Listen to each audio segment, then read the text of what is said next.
Hello, and thank you for joining the Pituitary Network Association's webinar program, which is brought to you through the support of our sponsors and our expert contributors.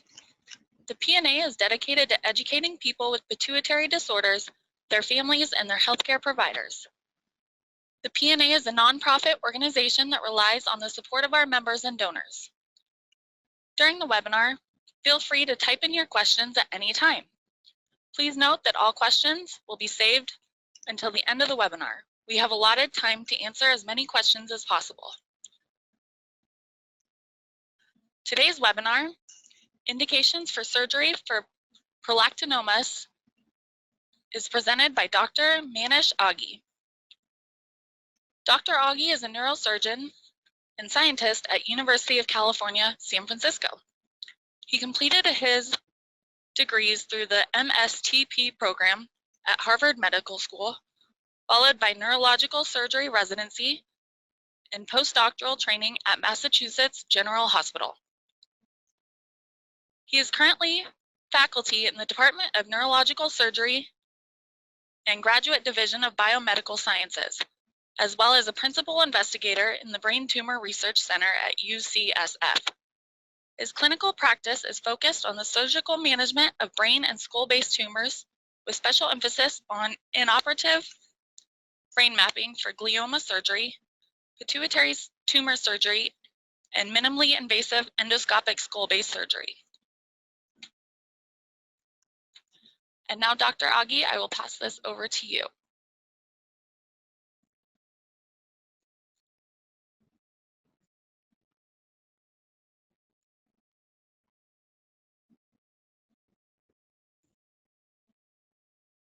Thank you very much. I'd like to thank the PNA for the opportunity to present at this webinar today. These webinars are always the highlight of the things I do educationally as a neurosurgeon, because it's really an opportunity to reach out directly to patients and providers and give them my perspectives. As was mentioned, my practice is as a neurosurgeon at UC San Francisco, seeing patients with pituitary tumors and pituitary disease in a multidisciplinary fashion alongside my colleagues in endocrinology. And I'm going to be talking today about indications for surgery for prolactinomas. And thinking about this topic, though, I think it's very important before even talking about surgery, about just providing a little information about prolactin. It's one of my favorite hormones because it does so much more than we realize. And it's important to keep that in mind when we talk about the tumors that make prolactin or the prolactinomas. And all of that needs to be done before we get into surgery.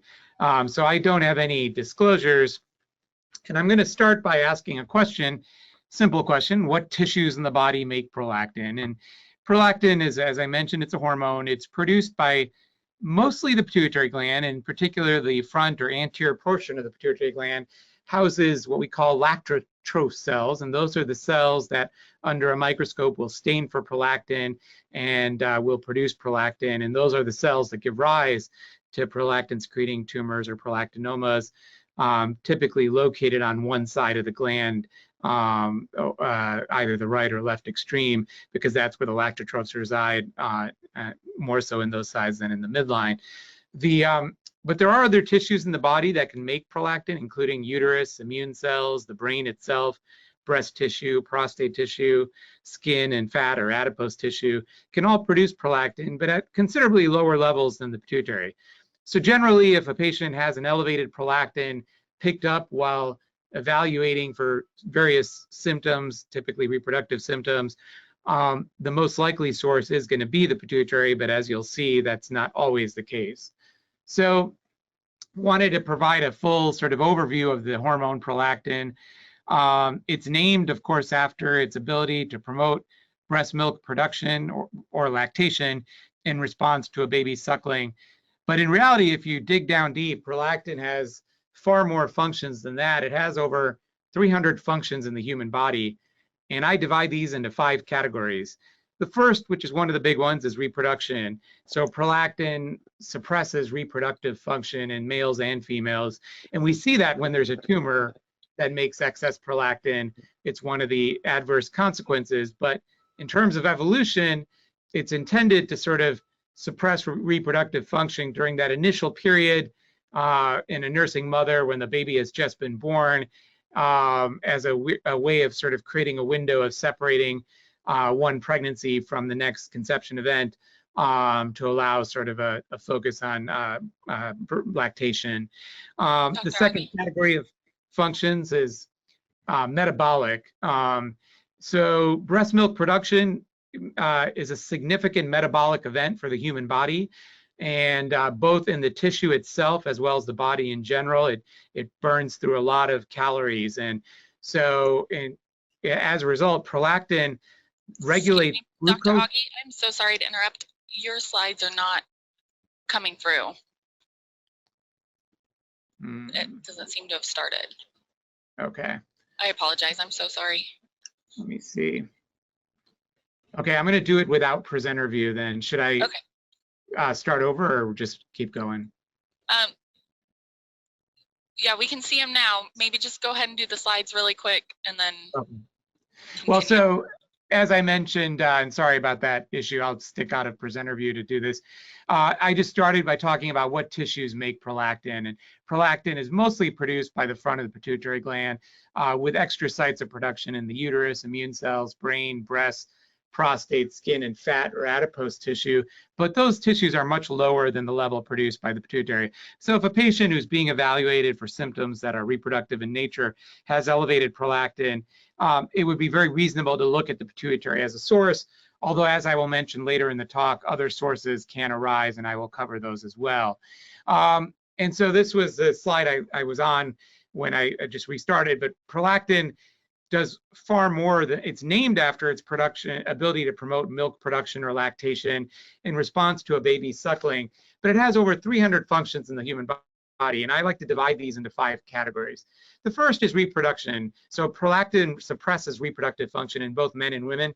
It's a classic symptom of a prolactinoma, but in real sort of evolutionary biology, the logic behind this is presumably that during the period of lactation, just after childbirth, reproductive function is shut down to enable a window or a gap between childbirth and the next conception event, where the body is exclusively in lactation mode.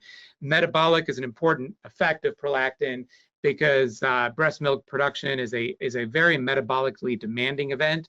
So as a result, prolactin will regulate glucose and lipid metabolism in several organs, obviously in the breast tissue itself, where it increases production of milk proteins, but also throughout the body, as I will show in the next slide.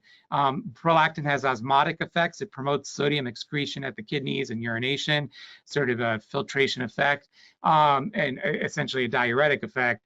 Prolactin will stimulate the immune system. And in fact, there are some patients we know during pregnancy, the immune system is diminished in women, but there are some patients who will report relapse of autoimmune diseases after childbirth during lactation. And then the last category, which is intriguing but not yet validated in humans to the degree we would like, is behavior. So prolactin alters neural circuits to help people cope with stress. And there has been just a hint of evidence that a lower than normal prolactin level in nursing women has a correlation with postpartum depression. But before we get too excited about that, the contribution of prolactin to postpartum depression in terms of a causation effect is truly unknown, and at this point can be considered speculative in nature. So just the big functions of prolactin, the number 1 and 2 from the previous slide, were suppression of reproduction and metabolic. And so I wanted to just show a slide on each of those. Prolactin, it turns out, suppresses reproduction by suppressing the pituitary's ability to make FSH and LH. So the very prolactin that the pituitary is making is turning back and cycling to inhibit FSH and LH, which will cause women to lose their menstrual cycles and exhibit amenorrhea, and can cause a low testosterone state in men. I mentioned the metabolic effects on the breast tissue itself, but it turns out that prolactin has metabolic effects at multiple end organs. It'll increase the proliferation of liver cells and their blood vessel formation, decrease the burning of fat in the liver, so increase the storage of fat in the liver, increase the ability of the pancreas to produce insulin, and essentially alter white and brown matter adipose tissue or fat tissue. All of this is designed to make the body more fat heavy because the breast tissue needs that fat for breast milk. But as a result, and I will show this later, there is a slightly elevated cholesterol and lipid profile that we do see in some patients with prolactinomas, particularly men, where the prolactin can get really high when they have a tumor. And that's one of the interesting effects of prolactinomas. How is prolactin regulated? So it's regulated from directly above the pituitary by the hypothalamus through two hormones. The big one is dopamine, which is a main regulator of prolactin, inhibits prolactin production. Prolactin itself then turns around and promotes dopamine secretion. So that's sort of the body's mechanism for preventing prolactin from getting out of hand. TRH, or the thyroid releasing hormone, also increases prolactin release. So that's the positive driver, dopamine the negative driver. And then the posterior lobe of the pituitary, where it has two hormones that affect prolactin. Oxytocin causes milk release and stimulates prolactin secretion. Oxytocin is an important hormone during delivery and uterine contractions, and its ability to stimulate prolactin secretion would be a way of preparing for lactation during childbirth. And then ADH stimulates prolactin release, and the two sort of have a yin-yang opposite effects on the ability of the kidney to excrete sodium, as I mentioned earlier. And lastly, estrogen increases prolactin production during the menstrual cycle, as well as during and after pregnancy, as part of its effects on promoting lactation during and after pregnancy, and particularly, of course, after pregnancy. So let's dive in a little deeper. Patients who have elevated prolactin, regardless of whether it's from a tumor or not, what are their symptoms? And in women, these are going to be sort of infertility, irregular periods, all for the reasons I just mentioned, change in menstrual flow. Remember that FSH and LH will be down because the prolactin is high, a pause in the menstrual cycle, diminishment in the sex drive or libido, and then the galactorrhea or the lactation, all of which are the biologic effects of hyperprolactinemia, pain in the breast, and vaginal dryness. This is basically shutting down of the reproductive cycle and promoting the lactation, but from the hyperprolactinemia. In men, it's can stimulate abnormal breast growth, or what we call gynecomastia, and sometimes the breast tissue may produce milk in males, not common, but not unheard of. And then infertility, erectile dysfunction from the absence of testosterone due to that FSH-LH inhibition that we get with prolactin, and loss of sexual desire for those same reasons. If you have a prolactinoma in a male, it may get large enough to cause headaches and vision changes from pressure on the surrounding structures, such as the vision nerves, but that is not directly a symptom of high prolactin the way those other two columns that I show you are. So I mentioned earlier that most of the time when a patient has high prolactin, we should look to the pituitary for source. But if you do this long enough, you will see patients as a physician or a surgeon with high prolactin and either no tumor or a tumor that might be a red herring because the prolactin might be elevated from other causes. So this is as best as I can provide a comprehensive list of the non-pituitary causes of high prolactin, and I'll just go through them somewhat quickly because these are not that common. But hypothalamic disease can impact the production of dopamine and shut it down and cause the inhibition to be gone, and therefore the prolactin goes high. We see that with tumors such as craniopharyngiomas, and we see that with a variety of inflammatory processes in the hypothalamus, which I've listed here. Stimulation of the breast from a tight undergarment can sometimes cause a reactive increase in prolactin, and that can certainly be a part of the review of systems that we do and the questions we ask when we have a mysterious elevation in prolactin. Similarly, trauma or injury to the chest wall stimulates that reflex that is normally seen in lactating women, but is abnormal in the setting of chest wall injury and can cause high prolactin. Kidney failure affects the ability of the prolactin to be excreted out of the body and causes it to go high. Not common, but sometimes seen. Erectile dysfunction in males can cause a compensatory hyperprolactin. And then you have to figure out which came first, the prolactin, which can cause erectile dysfunction, or the erectile dysfunction, which can cause high prolactin. Pregnant women, as I mentioned, because of the estrogen, will have a slow rise in prolactin. Herpes infections can cause an elevated prolactin. And then polycystic ovarian disease, the cysts in the ovaries that women with PCOD get can cause high estrogen, which in turn causes high prolactin for the same reasons we see it later in pregnancy.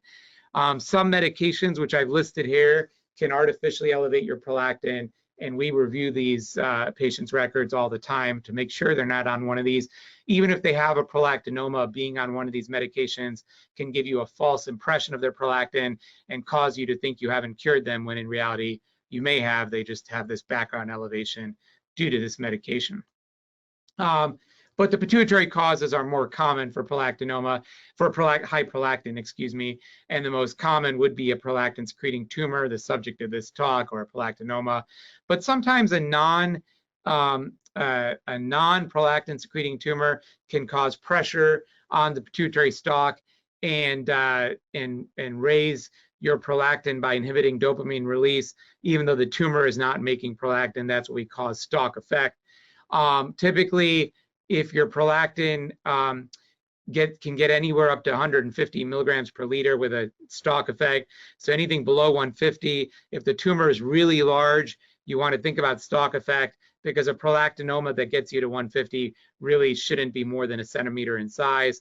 And typically a prolactin over 200 certainly can't be stalk effect. This is a classic study that's really old now, but it shows a bunch of dots for tumors with prolactin and size correlations, and everything below the red line was a prolactinoma, and on the other side of it was a stalk effect. The hypothyroidism can elevate your prolactin, because increased TRH seen when patients have a low thyroid can drive prolactin release, and we sometimes see those patients even get hyperplasia or enlargement of the gland with the high prolactin, but that is not a tumor. And lastly, acromegaly can elevate prolactin, and 25% of acromegalics will have hyperprolactinemia, and sometimes it is actually a tumor in nature, but it's a co-secreting tumor, as I will show you a case of towards the end of this talk. There's an important diagnostic challenge when you see a patient with high prolactin. You need to make sure that it's true high prolactin and not what we call macroprolactinemia. Macroprolactinemia is an elevation of the prolactin in the blood caused by a large circulating form of prolactin that is felt to be prolactin complexed with antiprolactin immunoglobulins. And that may present with symptoms of hyperprolactinemia, but it's typically going to be diagnosed by a laboratory test that utilizes chromatography. It's found in about 10% of hyperprolactinemic patients. On average, these folks' prolactin will be in the 60s, but it can get as high as 600, although we don't typically see that. And 78% of these patients will have normal MRIs, which tells you that 22% of them will have a fake out on the MRI, a tumor that is not secreting prolactin. And so for that, we rely on our knowledge sort of correlating the size of the tumor and what you would expect the prolactin to be. But if you send blood work to the lab and order a macroprolactin, they will report back how much of the total prolactin in that patient is from macroprolactin and how much is from regular prolactin. And macroprolactinemia does not typically need treatment because the symptoms of hyperprolactinemia in these patients are usually mild and not warranting treatment. Occasionally, the high prolactin can cause a slight elevation in the free prolactin that might respond to a short course of dopamine agonists, but that is very rarely needed. So how do we diagnose a patient with a prolactinoma? I mean, obviously, in general, you can sort of pick up the diagnosis based on a very large elevation in prolactin and a tumor that correlates. But the formal definition is that the prolactin level has to be above normal more than once, because you can get some fake outs that are above normal, or just once if it hits 70 milligrams per liter, because you won't get any false positives at that number. But in your high 30s, that can certainly be a false positive, and we would generally want to repeat anything that's barely abnormal. The MRI should show a pituitary adenoma. You should be able to correlate the size of the tumor with the prolactin level to know that you don't have stalk effect or macroprolactinemia with an incidentally found microadenoma that doesn't make prolactin. And then the last thing, which thankfully is not that common, is in the old days, labs, when they ran the test, would report back you'd have an MRI with a very large adenoma, but the lab would report back only a slight elevation in prolactin, and that's what we would call the hook effect, which is basically caused by the fact that the lab, the assay is saturating with so much prolactin that the lab is reporting a false negative or minor elevation. And so for that, the lab needs to do serial dilutions to rule out stalk effect. Most labs have moved away from this assay to a colorimetric assay that does not get fooled by hook effect. But there are still labs, and some labs in the United States that know they need to run dilutions in order to avoid being fooled by hook effect. So what are our goals when we treat a prolactinoma patient, whether it be with medication or surgery? Number one, we want to normalize their prolactin to alleviate their reproductive symptoms, which I've mentioned here, and have mentioned in previous slides. We also want the tumor to get smaller in case they have symptoms of mass effect, such as vision loss, low hormonal states from other hormones, or headaches. And we want to accomplish those two goals in a way that's safe and effective. And so what are our options to do that? Well, before getting to that, I wanted to pause and just mention a slight detour. I mentioned the lipid metabolism thing earlier when I talked about the normal functions of prolactin. And this is a sort of one of the things I always draw attention to, which is that the other benefits of treating prolactinoma patients is hyperprolactinemia is associated with elevated lipidemia and insulin resistance, and these will improve after surgery or dopamine agonist therapy in these patients. You see here a graph correlating the elevation of prolactin with LDL cholesterol, and the red line is the cutoff from normal, and the patients above the red line were pre-treatment, and below the red line were after treatment, and they experienced a normalization of their LDL once their prolactins normalized. And I always pause because this is one of those things, I started out my practice associating prolactin exclusively with reproductive function, and this is an important take-home point.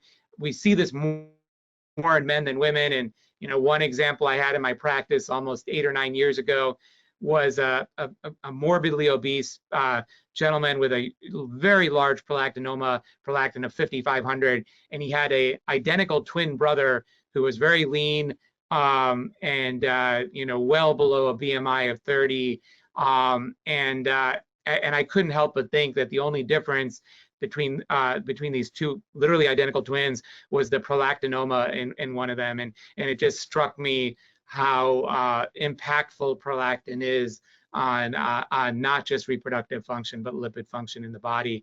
So now we move on to treatment, and dopamine agonists, as many of you hopefully know, have become sort of relatively standard treatment. I'm going to not say standard of care because I will be talking about surgery, but certainly very standard common treatments for prolactinomas.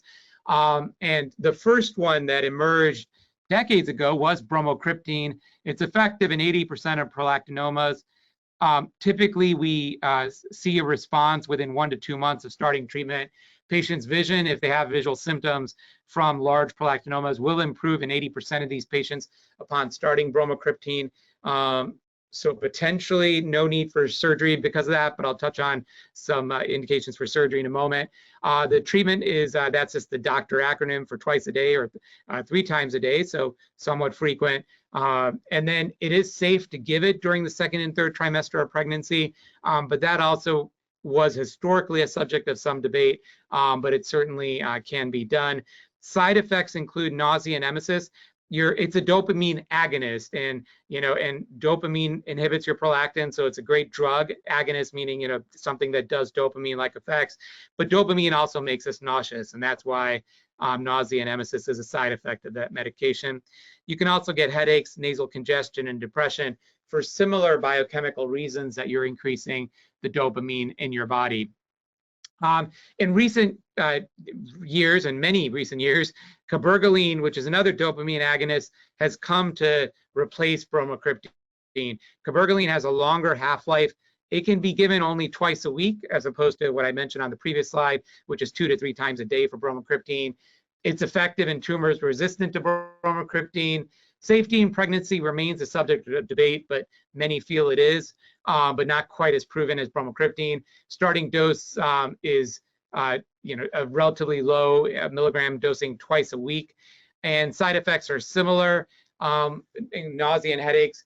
There is a study from the Parkinson's literature, since these medications have a role in that disease as well, in which patients had heart valve disease, but that was in patients receiving doses of 4,000 milligrams. And if you do the math with the doses I'm presenting for prolactinomas, it's not typically going to be a risk in patients with prolactinomas. So bromocriptine versus cabergoline, a landmark study from decades ago, was a randomized study involving over 400 women with small prolactinomas. And the normalization of prolactin occurred in 59% of the women getting bromocriptine, but 83% of the women getting bromocriptine. Symptomatic resolution or persistence, rather, of amenorrhea occurred in 7% of cabergoline receiving women and 16% of the women getting bromocriptine. And side effects causing stoppage of drug, just 3% with cabergoline and 12% with bromocriptine. So as a result, this is hard, firm evidence showing that cabergoline is more effective than bromocriptine. Sadly, some of the sort of Medicaid payers have still authorized bromocriptine over cabergoline, although that is starting to change due to physician and patient advocacy. So we do sometimes still see some usage of bromocriptine. Most private payers will authorize cabergoline, and that is in general what the providers will favor in patients with prolactinomas. So anytime somebody goes on a medication, one of the questions is, doctor, how long do I need to stay on this? And it turns out that it is very difficult to stop these medications because stoppage of them has been associated with the tumor coming back. The initial studies of dopamine agonists were sort of limited to were focused on patients who had a normal prolactin, even though they still had tumors on MRIs. And in those patients, you could stop cabergoline more effectively than bromocriptine. But even with cabergoline stoppage, anywhere from 10 to 70% of the patients would maintain normal prolactins years after stopping. But that means that as many as half of the patients failed to maintain remission and would need to go back on cabergoline. So based on this data, at our practice at UCSF, we don't sort of favor this sort of stop-start approach. If we're going to stop the medication, and this is my endocrine colleagues that I'm speaking on behalf of, if we're going to stop cabergoline in a patient with a prolactinoma, we really want to be able to assure them that there's a good chance they won't need to go back on. And so our criteria is that the patient needs to have started with a microprolactinoma in order to consider stoppage of cabergoline. They need to have suppressed their prolactin, so not just normal, but below 5, so below normal. And that should, in a patient with a microprolactinoma, occur within a few months of starting the medication, because if it hasn't occurred within a few years, it's not going to occur out of the blue. So that's category number one. Category number two, criteria number two, excuse me, is that their MRI must be truly normal, which is about 60% of the patients, no tumor. And then number three, they have to maintain this state for 2 years. If they check all three of those boxes, which you can imagine is a pretty strict criteria, then we will offer them withdrawal of the dopamine agonist. So we don't do it a lot. And as a result, we generally counsel most patients to expect to be to stay on cabergoline essentially for life. Now, that I recognize that not every center will practice the same way. The evidence-based guidelines for this are quite variable. So I'm only presenting our institutional practice as an example, not as a sort of a prescription or an attempt to make a formalized recommendation. And so, having now spoken about medication as well as when you can stop medication, I wanted to shift gears and really get to the meat and potatoes of the topic that is sort of near and dear to my heart, which is what is the role for surgery in the modern era for prolactinomas? And I started by looking back over a decade of prolactinoma patients, and this is sort of old data, but it's held true in the following decade as well. We have about, back then, at least 15 prolactinoma patients per year, a little more now than back then, but still, certainly many of these patients go on medication. And it turned out that slightly over half the time it was patient choice. And so we have a very, as I'll show you in a second, as a center of expertise, we have sort of safe surgical outcomes. And surgery is certainly reasonable to offer patients for prolactinomas as an alternative to medication if you feel that you have a good chance of achieving biochemical remission. So that's what I would consider patient choice. Sometimes these can be patients who've been on the medication and choose to go off, and sometimes it can be in patients who've been diagnosed, haven't tried the medication, but just like the surgical alternative from the beginning. So category number 2 is patients who have cysts or hemorrhage in the tumor. We know that that needs sort of rapid decompression and is typically not going to respond well to medication, and so we do offer those patients surgery up front. And then some patients don't tolerate the medication due to side effects and will be referred to surgery, and we're happy to accommodate those when that happens. There are sometimes issues with costs. Sadly, in the United States, some patients lose insurance. We see more of that during times like the present with COVID. If they come in through the emergency room, we may sometimes be able to offer them surgery if the situation is more urgent or pressing, or sometimes they may be insured and they're just dealing with high out-of-pocket costs, and the payer may authorize surgery in those situations. Dopamine agonist resistance does occur in some patients, and I will touch on that. Some patients seeking pregnancy will stop dopamine agonists and pursue surgery in order to get pregnant. Because the dopamine agonist, as I mentioned, will suppress the reproductive cycle. Dopamine agonists can interact with other medications, particularly patients who have psychiatric conditions who are on antipsychotic medications. Those are essentially the opposite of dopamine agonists, so you're going to lose efficacy of one or the other. And patients like that who need to be on antipsychotics will be offered surgery so that they can avoid dopamine agonists. And then lastly, I mentioned that bromocriptine and cabergoline can cause visual improvement, but if that fails to happen with a dopamine agonist within a few weeks of starting the medication, we would typically offer those patients surgery. I mentioned resistance to dopamine agonists, a very tricky thing to define. We favor the definition being failure of both the MRI and the prolactin to normalize. Turns out that resistance to cabergoline at its maximal dose, and you certainly do need to get to maximal dose to know you have resistance, is less common than resistance to bromocriptine. The rates of resistance to cabergoline are about 6 to 11% in the literature. MRI or radiographic resistance, where the prolactin is normal but the MRI persists, can sometimes be due to other things in the tumor, such as a cyst or a tumor that's making both growth hormone and prolactin. So those are some of the things that you want to consider when evaluating a patient for potential resistance to dopamine agonists. Surgery for dopamine agonist resistant prolactinomas is fairly effective. Here's a study in which they found that dopamine agonist resistance was not in any way something that limited the effectiveness of surgery any more than patients undergoing surgery for prolactinomas for other reasons.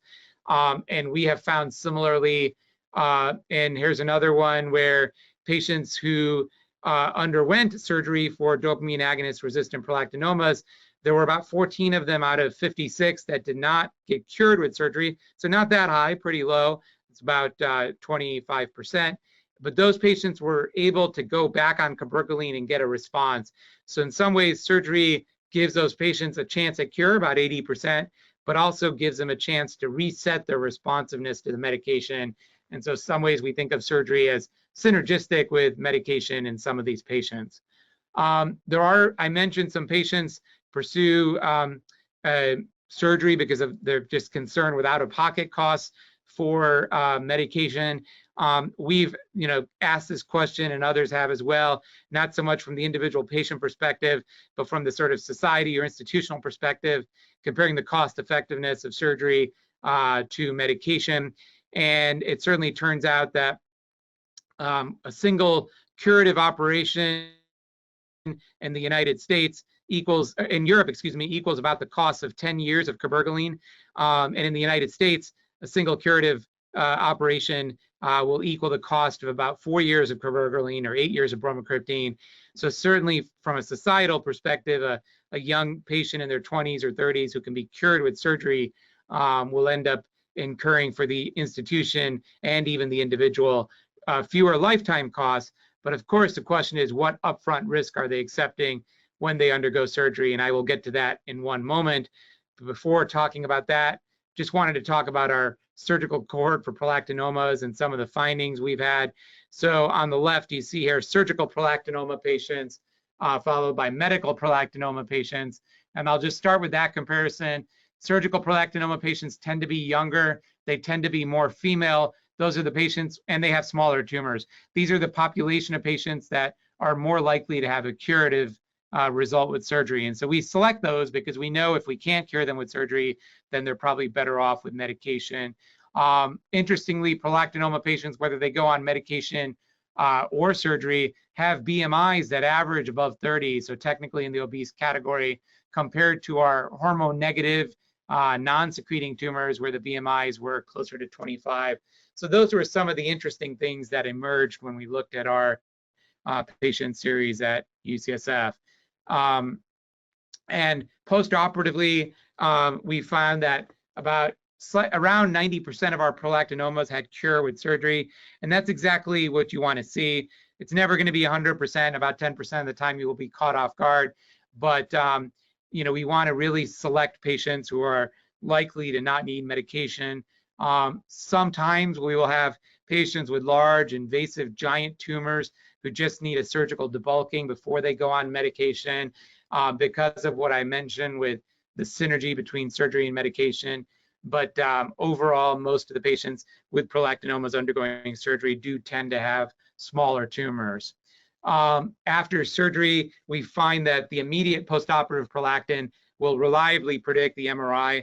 So the MRI is typically a formality. We will get a prolactin checked right after surgery and find that if it's normal, that patient should be in biochemical remission.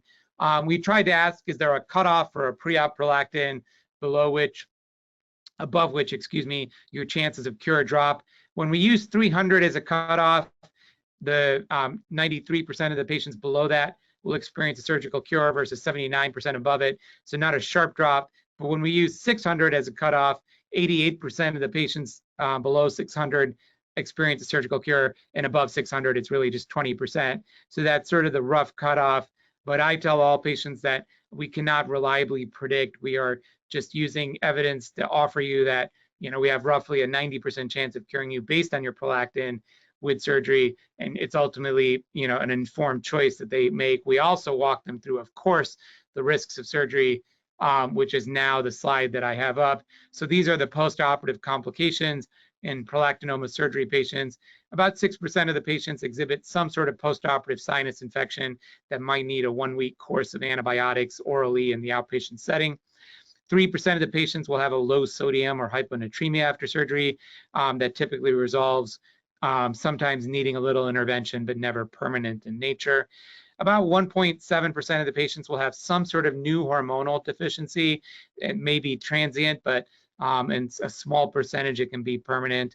But it's pretty rare for a small prolactinoma patient to have a new hormonal deficit. That gets to be below 0.1%. Diabetes insipidus with increased urination and thirst, sometimes needing corrective medication, happens about 1.9% of the patient in 1.9% of the patients, and that is lower though in the patients with the smaller tumors, which is generally the majority of the cohort. The other complications are below 1 in 100, nosebleeds or epistaxis, temporarily visual disturbances, leakage of fluid out the nose, infections or meningitis in the CSF.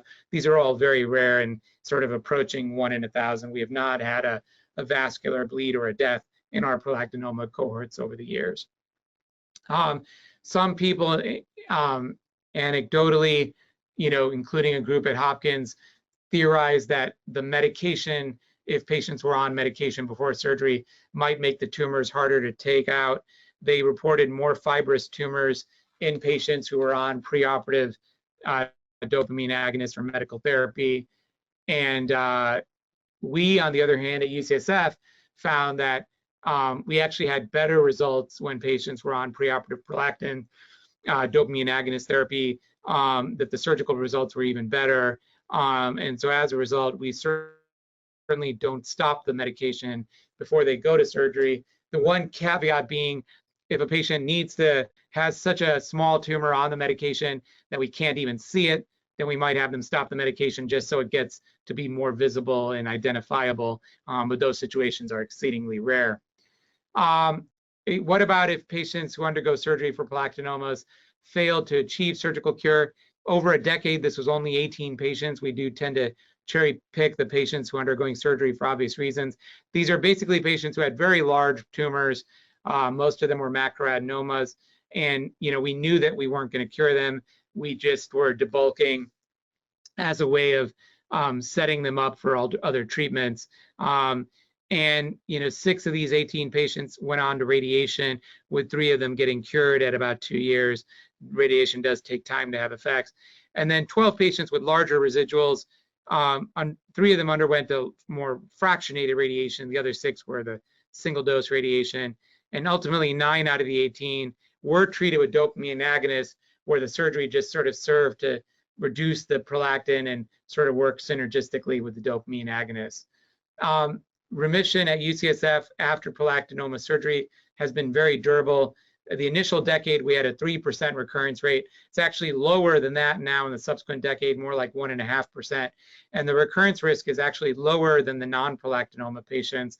And this data is actually much more favorable than what others have reported. And I think it's, again, because we're really focusing our surgeries on mostly very small prolactinomas that have a chance of cure with surgery. Radiation for prolactinomas, I'm going to mention the Gamma Knife, which is the outpatient sort of single fraction radiation or radiosurgery. Limited experience at all centers because medical management is so effective, and then surgery becomes the number 2 option. But in general, the cure rates with radiation at most centers are about 25%, and it takes about 2 years to get that cure with radiosurgery. Holding the medication, the dopamine agonist, before radiosurgery can improve your chances of cure, and having the tumor as small as possible can improve your chances of cure. The reason that holding the medication helps is because it tends to make the tumors more what we call proliferative, even for a brief moment, and radiation is more effective at controlling dividing tumor cells. And so that's why we would typically hold the medication if a patient's undergoing radiation. So I wanted to quickly present some cases from my practice. This is the first. This is a 38-year-old female with lack of a menstrual cycle and some visual symptoms. The prolactin was 85, and the tumor was cystic with some supracellular extension. The prolactin actually came down to normal on bromocriptine, but the tumor did not change on the MRI. And that's because, as I mentioned earlier, these cysts do not respond to medication. So we removed the tumor, and even the pathology confirmed it was a prolactinoma, and we decompressed the cyst and helped her vision get better from the reduced compression of her vision nerves. The second case is a 72-year-old patient who had some vision loss in the right eye. The MRI showed a mass in the right side of the pituitary. This was actually not the cause of her vision loss because it was not touching her vision nerves, but the prolactin was 107. Her IGF-1 was just 130, and she was on cabergoline for 6 months. Prolactin came down to 9.5, but the tumor didn't go anywhere. So we took out this tumor and found that it co-stained for growth hormone and prolactin. So this was a co-secretor that was clinically silent in terms of its growth hormone effects, but the sheer presence of growth hormone in the tumor made it radiographically resistant to cabergoline, even though it was biochemically responsive in terms of the prolactin. The third case is dopamine agonist resistant prolactinoma. This is a 38-year-old with amenorrhea and a 1.7 centimeter mass in the whole cella. Her prolactin was 720. She was started on cabergoline and only went down to 526 on maximal cabergoline. MRI showed the tumor hadn't gone anywhere. She was on this high dose of cabergoline for 6 months, was referred for surgery in the OR. This was one example that proved the Hopkins point, but I think about these fibrous tumors, but I think it's because it was resistant and she had been on maximal dose. So the tumor was fibrous and firm, and there were just scattered islands of tumor cells staining for prolactin, but most of it was just fibrous without cells. Her post-op prolactin dropped from 526 to 19, so a very good result in this surgery for dopamine agonist resistant prolactinoma. So to wrap up, in the interest of leaving time for some questions from the audience, I hope I've shown you that sort of 3 take-home points. The first is prolactin has numerous biologic effects beyond lactation that we must keep in mind when evaluating patients with high prolactin, including those with prolactinomas. And while we all know that medical treatment of prolactinomas is quite effective and indeed very common, I don't think we should ever overlook the option of surgery for tumors that are resectable or tumors that sort of meet the other criteria that I mentioned earlier, particularly when it's done in the hands of a high volume center and a high volume team with a good surgical and endocrine care, because of the safety that I mentioned earlier. The key is to present patients with all the options and make an informed decision and making them a partner in your team making in your approach. And then lastly, for patients with prolactinomas who cannot tolerate or respond to dopamine agonists and then go on to be fail to be cured with surgery, you can certainly consider radiation or radiosurgery for those patients, but remission or cure will take up to 2 years and does not always occur because these tumors are not exquisitely responsive to radiation, but it at least gives you a third weapon against these tumors should surgery or radiation, surgery or medicine fail to work. So that was what I wanted to cover, and I've left here my contact information should you have any questions that we can't get to, although probably best, I have time for questions now, and if we don't get to any, probably best to route them to the P&A so that they can be posted for everyone and answered for a broader audience than just me responding to queries.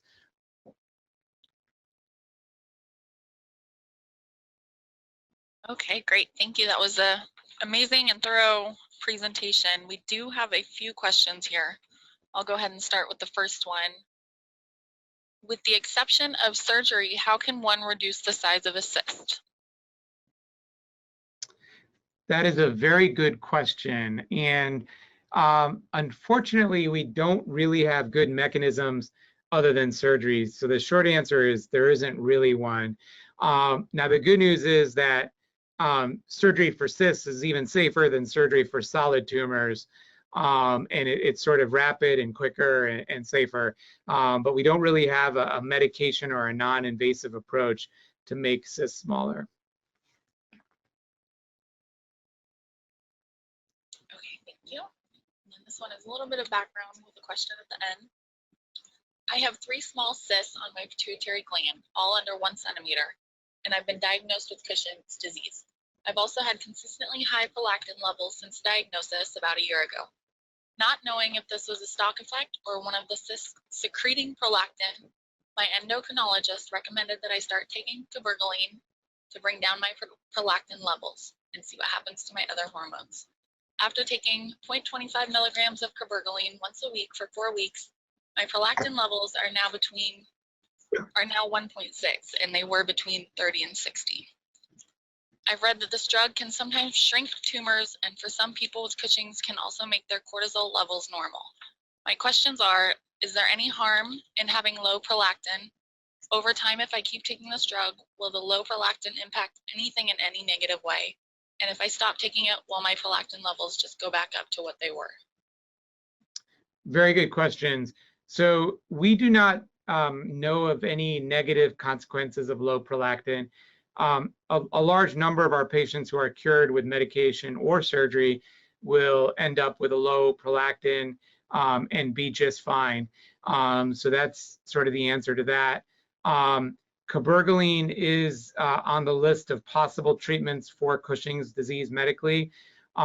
In general, most providers favor surgery over medication for Cushing's disease because it's more effective, which is different than the case for prolactinomas, where cabergoline is, often used ahead of surgery. The tricky part about your case that you've described is the difficulty knowing for sure what's going on. Regardless of what you have, whether it's a prolactinoma or stalk effect, the cabergoline will make your prolactin do exactly what you describe and come down to normal.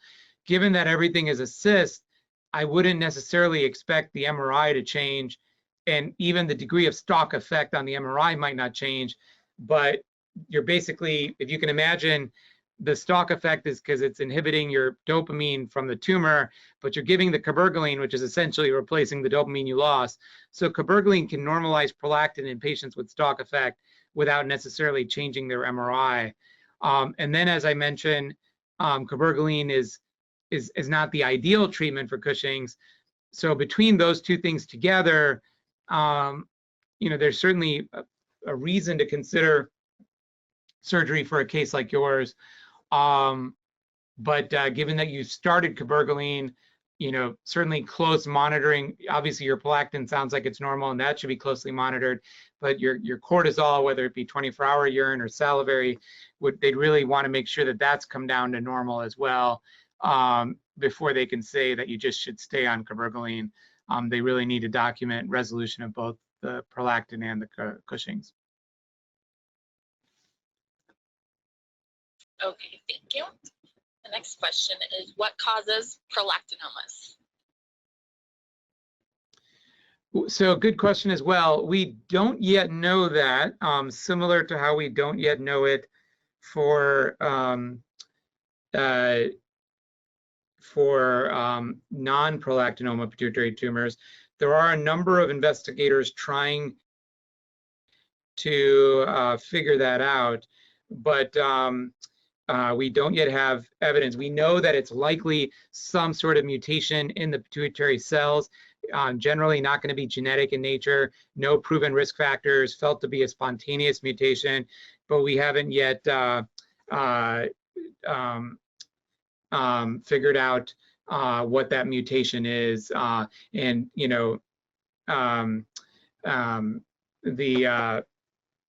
But hopefully in time we will, and hopefully when we figure it out, that mutation will be targetable with medication, so we can add yet another treatment option for patients with prolactinomas.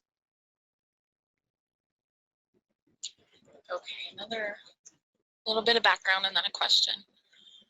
I'm a male, 45 years old, diagnosed with macroprolactinoma 2 years ago. Prolactin was at 1700, 2.3 centimeters. Today, prolactin is at 43.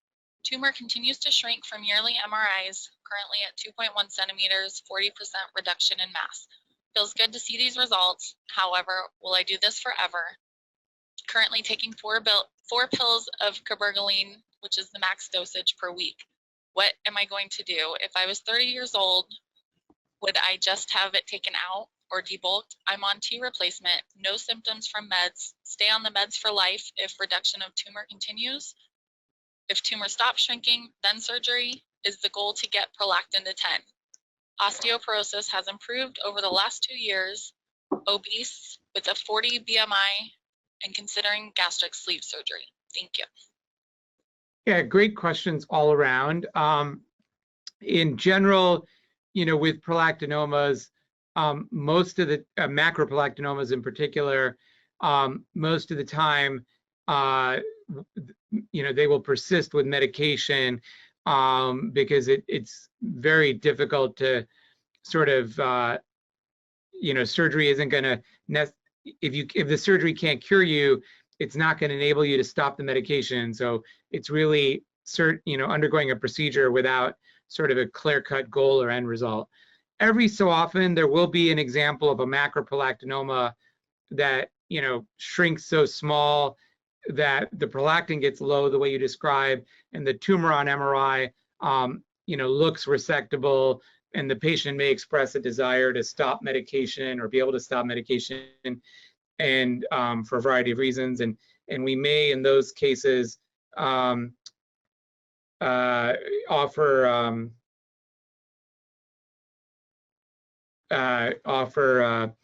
surgery, but that is rarely done. Okay, thank you. And the next question is, what is the maximum dose of cabergoline? So, I showed you in the previous slide how high, or one of the previous slides, how high it can get in patients who use it for other indications. The typical scenario, though, for prolactinoma patients is not quite to go that high, but it's instead to start at 0.25 milligrams twice a week, and then titrate upwards, getting up to up to 1 milligram twice a week. There are some providers that will push it even higher than that, and so I wouldn't say that there's sort of a firm max that we would typically endorse, but the typical protocol is that sort of fourfold increase and then reassess before committing to going higher, but certainly not ruling out going higher, but just something that we don't do routinely.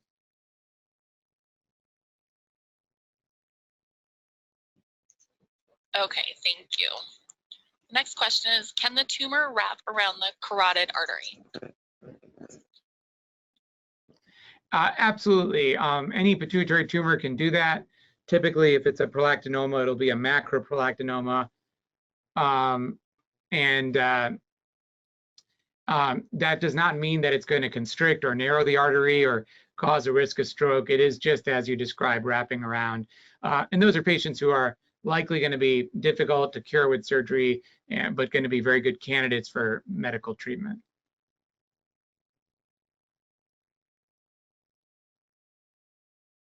Okay, thank you.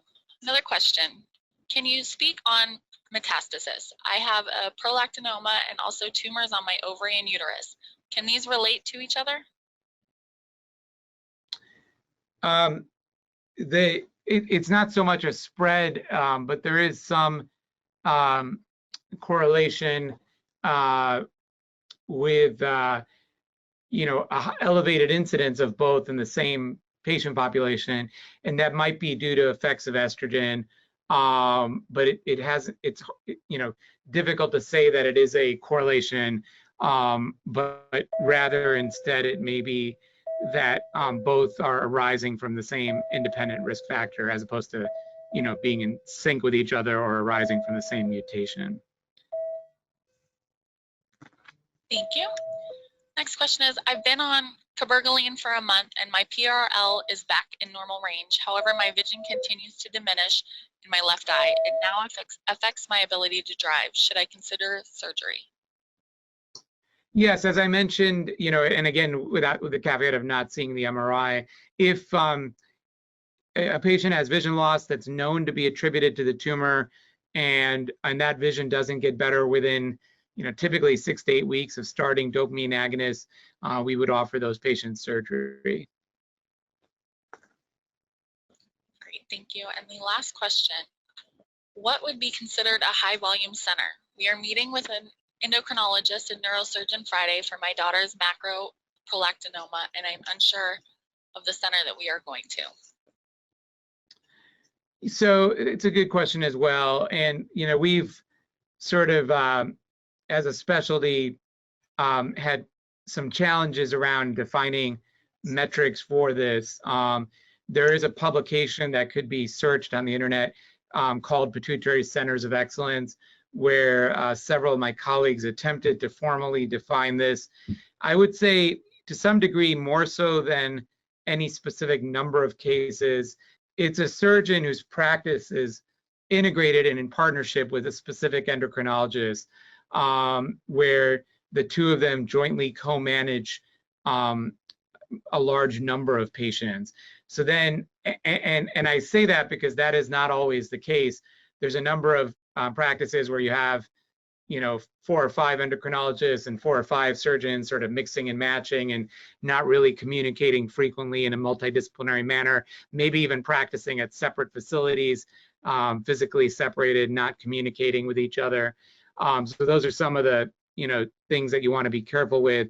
As far as specific numbers, I think the questions you want to ask are, for the endocrinologist in their active practice, how many, prolactinoma patients are seeing them.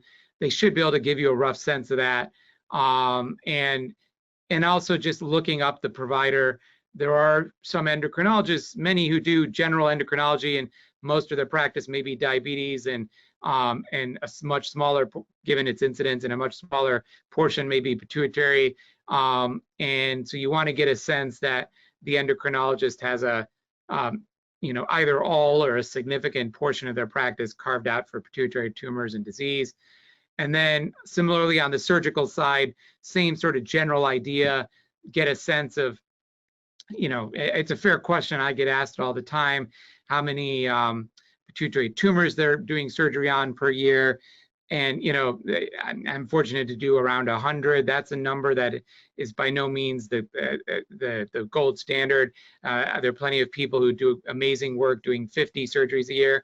There's no number that I think, it's more a question of just getting a feel for asking the surgeon questions like, how many pituitary surgeries they do a year, but then also, how often do they do surgery for prolactinomas? And, some of the principles I talked about here, should be, hopefully guiding their decision making as well.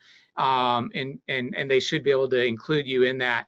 But I would say surgery for prolactinomas, much like surgery for Cushing's disease, which one of the other questions asked about, is really and should really be a joint endeavor between the surgeon and the endocrinologist. I would say that, in terms of medical legal liability, cases get reviewed where a surgeon operated on a prolactinoma with no endocrine involvement, and that is not good. That is not good for the patient. Having them both involved together and having, as I mentioned, some level of experience managing patients together is really what I would feel is essential.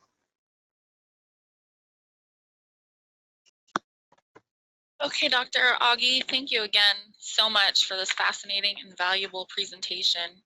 This will conclude today's, oh, sorry, go ahead. Just one point that I got an email from an audience member. So one correction from my talk. So the units of prolactin are micrograms per liter.